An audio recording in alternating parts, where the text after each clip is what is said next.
Love coconut cream dessert? Discover the secret behind its amazing flavor and the simple ingredients used to make it.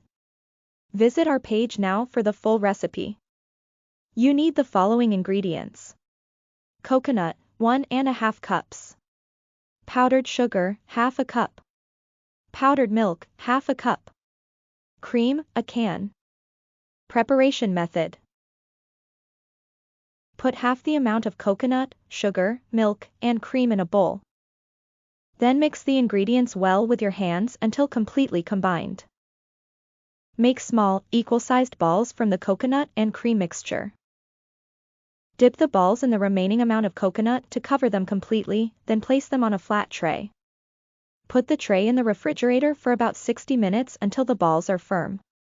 Place the coconut balls on a serving plate, and serve immediately.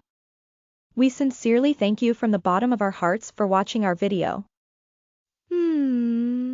We hope you enjoyed it and look forward to hearing your comments and feedback.